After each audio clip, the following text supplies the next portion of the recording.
Now let's focus on Denver, Mark. And Denver has a quarterback vacancy that they need to fill. They traded for Mark Sanchez, and I mean, it's kind of like the way I heard it described best was, how much of a piece of garbage are you, Mark Sanchez? Oh, that's right. You were traded for 2017 conditional pick. So they get Mark Sanchez. However, there's options for Denver to get a quarterback. I'm going to ask you this. Do you go ahead and draft a quarterback with 31? Do you take a Paxton Lynch, who will probably be there? Or if you're Denver, do you trade for a Colin Kaepernick, even though Colin Kaepernick has said, I want to go to Cleveland? Here's what I think. First, I want to give credit to Mark Sanchez for putting himself in I mean, if he didn't put himself, but he got himself into a pretty good situation. I mean, it's open competition, one. And really, currently there's nobody on that roster actually competing with you. Someone will show up. Maybe a couple people will show up. But right now, there's nothing. So he's got a very good chance of starting. With that being said, too, I also liked how he went out and said, I have no wife, I have no girlfriend, I only care about football, or whatever exactly it was his quote was, which was pretty funny to me. It also made him sound pretty sad. Is that a stab at Johnny Manziel, though? With the girlfriend part? It could be. I don't know. I think it was just him saying, I only care about football. Yeah, like, you don't have to worry about me doing anything stupid. Although haven't there been past videos of him with hot chicks that we freaked out about once or twice? It's possible. I don't really remember too much. It's definitely possible, though, in the way, TMZ has affected the NFL now. But I think, to kind of answer your question, here's what I would do for Denver. I would give Kaepernick a shot if you can try and trade for him. But right now, it seems the San Francisco 49ers want a second-round pick, and the Broncos want to give a fourth. Maybe they could meet at a third, but I don't know in my eyes, I don't know if Colin Kaepernick's worth a third-round pick. So you go, okay, cool. Maybe that won't happen. Who else do we look at? Maybe RG3. Maybe you bring the guy in. I definitely think if you can bring any guys in, sure. If you can go ahead and draft a guy like Paxton Lynch, you might as well. Because at least he can lose that, quarterback competition and be the winner, because he'll have time to sit and learn and not get thrown into the wolves. I really think that the best course of action right now is almost like, high school football or Pee-wee football. I guess it's not called Pee-wee, Pop Warner. And just say, all right, everybody come, everybody try out, and somebody will win. Just invite anybody who possibly wants to play quarterback for the Denver Broncos. Let them come. Let them essentially try out. Because cutting a guy like Mark Sanchez would be simple. Getting a guy like RG3 on the team and cutting him or trading him or just stashing him as a backup, it'd be pretty easy if he loses the competition.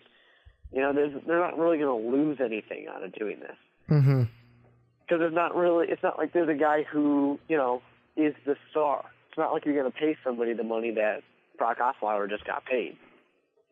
So you can feel free to do that competition. For a guy like Paxton Lynch, I'd say why not? It's not like the team has that many needs, and Paxton Lynch isn't going to be there when they have their next pick. So why not take a shot at the guy, assuming, John Elway likes the way he's built up. Yeah, and I mean, the one thing, there are so many things that Denver can do with their situation. Apparently, they've offered a contract at Ryan Fitzpatrick, but Fitzpatrick wants more money because arguably so, because he had a pretty damn good season with the New York Jets this year. But the one thing I was thinking about while you were talking, Mark, was if I was a Denver Bronco fan right now, I would be petrified. I would be scared to death of what this team it may not be next year, but maybe the year after, what this team may come now that you don't have Peyton Manning anymore. Because the first thing I think of is, who's the guy that is at the helm of your team? Who's your head coach?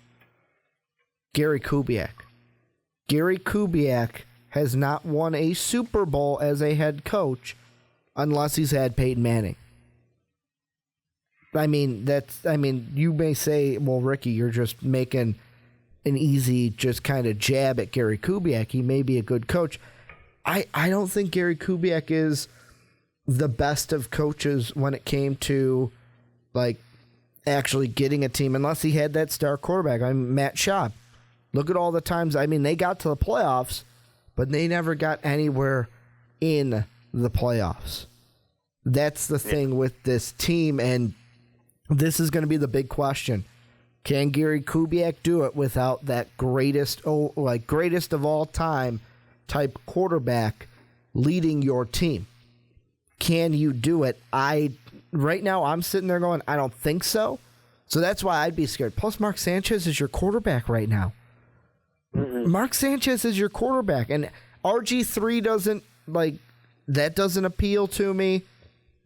My best interest is, you know what? We have a ton of needs where we can get an offensive tackle. We can go ahead and get a defensive lineman with that 31st pick. We can get a tight end with it and take Hunter Henry. However, quarterback is pretty much number one right now, and Paxton Lynch at 31. At least we've got the guy who could go ahead and just be that guy for us in the future, because I don't think it's Mark Sanchez. Yeah, Mark Sanchez isn't definitely going to be an exciting guy. But I think that he can at least do the job, essentially, that Brock Osweiler was doing. In a Gary Kubiak offense that has a run game, because he was very successful as the New York Jets starting quarterback when they had a good run game and a good defense, which is what Denver has.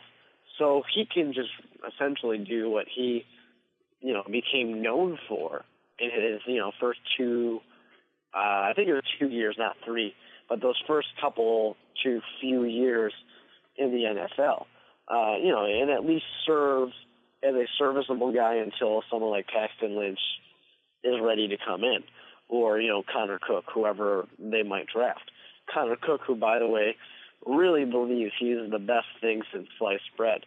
But it's just, for the Denver Broncos, it's interesting to me. And maybe, maybe this is a good reason why Brock Osweiler wanted to leave. Because we're sitting here talking about how he should stay. The Denver Broncos are the better team. We don't see the future of the Houston Texans.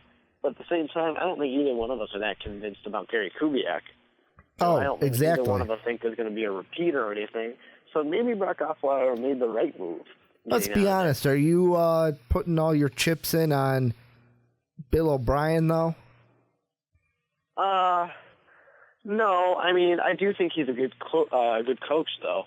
But Bill O'Brien's not the guy that I think, oh, man, greatest of all time. He's a Super Bowl head coach. Oh, no, definitely not. But, I do think, I don't want to say he's better than Gary Kubiak. I think we need to see more out of him. But I do think he can be successful. It's just that of all that division, I don't think he can be the most successful. It's just one of those things where, I look at it, I look at the Denver Broncos, and,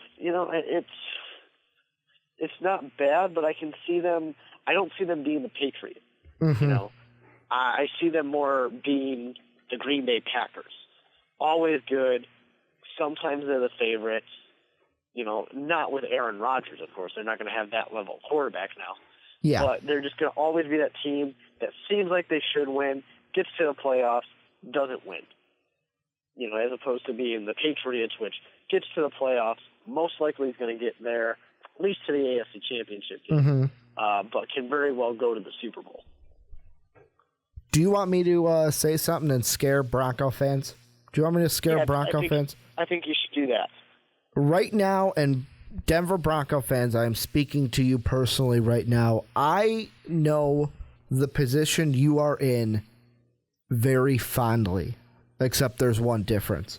My team, the Minnesota Vikings, if you're new to the podcast and did not know, that's my team. 2009-2010, we had a certain quarterback that came over from the Green Bay Packers. Mark, do you remember that guy's name? I don't actually. We had Brett Favre, good old number 4. 2009? I don't really know who that is. 2009, great season, 16-game starter. Went to the NFC Championship game before he got broken by Bountygate. He comes back in 2010, plays 13 games, gets destroyed by the Bears in Minnesota on that frozen field, retires. 2011 draft rolls around, and the Vikings are sitting pretty at 12. And that's the main difference in this, that Denver, I've lost because Brett Favre was almost our closest thing to Denver's Peyton Manning. It was a quarterback that I was happy with a starter and is arguably one of the best of all time. Is Brett Favre the best? Probably not anymore because Peyton Manning broke all his records. But before Peyton Manning broke all his records, Brett Favre had all the records. So at that time, it was like Peyton Manning walked away from the game. And I'm sitting there at number 12. And the Vikings at number 11. And I'm going to put together some similarities that would be the exact same if Paxton Lynch is taken at 31st. Not only did the Vikings take a quarterback, this quarterback was the third quarterback taken off the board. Actually, no, fourth. He was the fourth behind Cam, Locker, and Gabbert. So he was the fourth. Paxton would be the third. But with number 12, we took Christian Ponder. Ponder played 3 seasons for us. That last season only played 9 games. 2014, we went ahead and drafted Teddy Bridgewater. So the kind of connection that I'm kind of making here is Denver fans don't think that, just because, we're going to draft Paxton at 31st overall.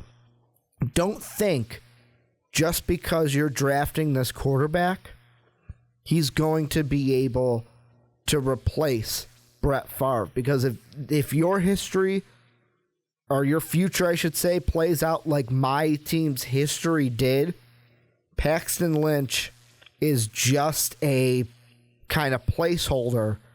And if I'm doing the math right in my head, your next quarterback is either a freshman in college right now or a senior in high school. Yeah. I definitely think there's some case to be concerned, but that's one thing I do like about Paxton Lynch.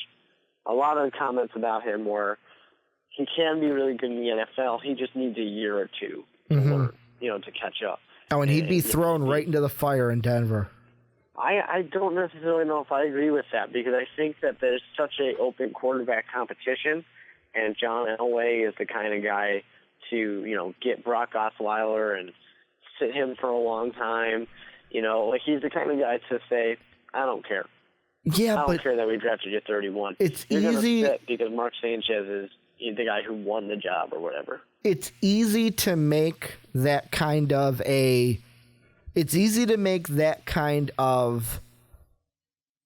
decision when the guy you're sitting behind is Peyton Manning.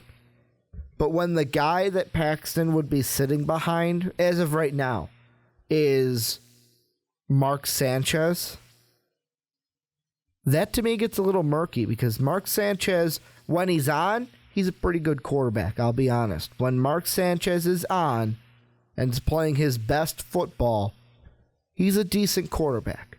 However, he's not on very often or hasn't been on very often in recent history, and it's because of that right there that as soon as he messes up that first time, as soon as he messes up, it's kind of the same thing we mentioned with Johnny Manziel. Oh, as soon as McCown messes up, you're going to hear the Johnny football. Well, this one will be Paxton Lynch or whatever you want to call him. The Lynch chants would start. It doesn't roll off the tongue like Johnny football, but you know what I mean. Yeah. Yeah, I definitely think it's possible, but I don't think that the Denver Broncos team is bad enough to where they'll be in that situation. I really don't. I think with the great run game that they have, the great defense that they have, essentially the best defense in the NFL, at least last year. We assume it'll translate again this year, losing a couple pieces. But I don't necessarily think they'll be in a situation where they're bad enough to where they're getting blown out of games, or they've lost 3 games in a row, and the crowd's saying, "All right, well, when's it time to start the young guy?" I don't think they'll necessarily be in that situation, and I also think that John Elway comes from a different era. John Elway comes from an era where there wasn't instant gratification. You did have to wait. You did draft a quarterback and let him sit there for a while. So I think he would be able to kind of ignore that pressure pretty easily.